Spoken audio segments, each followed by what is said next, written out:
A very good evening, everyone. Welcome to my channel once again. In continuation of a topic of journal, today I am going to explain you one question of journal and will try to make you understand how to pass the journal entries.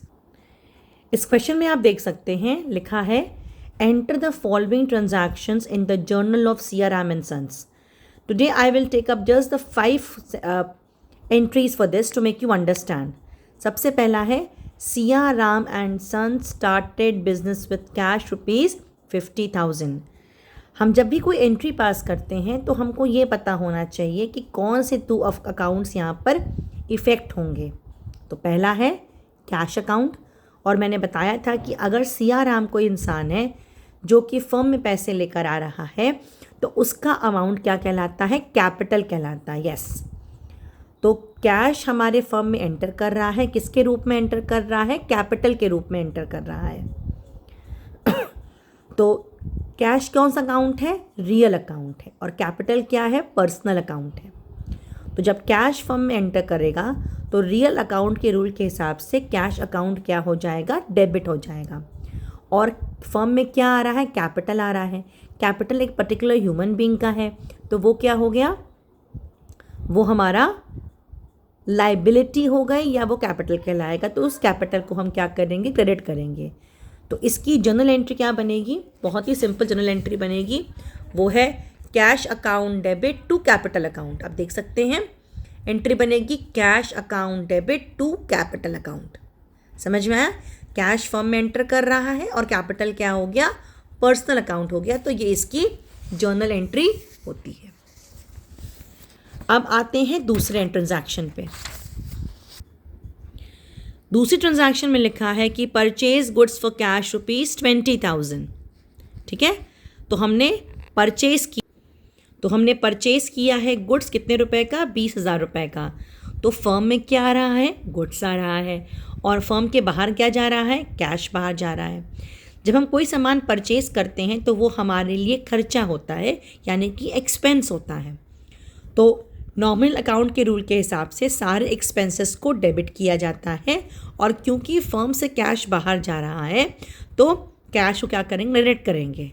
तो इसकी journal entry बनती है बहुत ही simple. वो हो जाती है purchase account debit कितने से? ₹20,000 से टू कैश अकाउंट ₹20,000. नरेशन हो जाएगा गुड्स परचेज्ड फॉर कैश. मैंने बताया था किसी भी एंट्री को एक्सप्लेन करने के लिए इस तरीके से हम ब्रैकेट में लिखते हैं, उसे हम कहते हैं नरेशन. तो परचेज क्या हुआ? खर्चा हुआ तो उसको डेबिट कर दिया. कैश फर्म के बाहर जा रहा है तो उसे क्या कर दिया? क्रेडिट कर दिया. नेक्स्ट ट्रांजैक्शन पे आते हैं कि जब परचेज किया गुड्स से सुभाष से ₹12,000. मतलब यहाँ पर मैंने कैश पेमेंट नहीं किया है, मैंने सामान खरीदा है सुभाष से. तो जब हम किसी इंसान से सामान खरीदते हैं उधार में तो वो हमारा क्या हो जाता है? क्रेडिटर हो जाता है. तो इसके लिए एंट्री पास करेंगे purchase account debit to Subhash account. Purchase की खर्चा है तो उसको डेबिट कर दिया. सुभाष है जिससे मैंने सामान खरीदा है, he is the giver of the goods, तो उसे हम क्रेडिट करेंगे. तो इन 3 ट्रांजैक्शंस में आपने देखा कि जब कैश फर्म के अंदर आया तो कैश टू कैपिटल हुआ.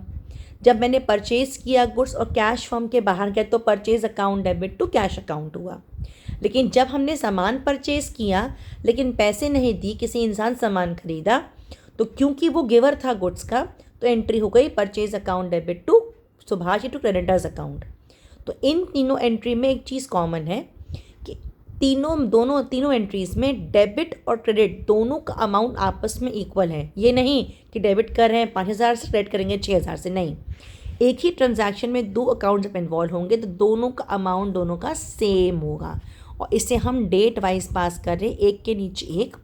और आप वीडियो को बैक करके देख सकते हैं, हर एंट्री के बाद ब्रैकेट में एक सेंटेंस लिखा हुआ है जिसे हम नरेशन कहते हैं. वो उस एंट्री को समझाता है कि वो एंट्री कैसे और क्यों पास की गई है. तो आज हमने 3 एंट्रीज टच की.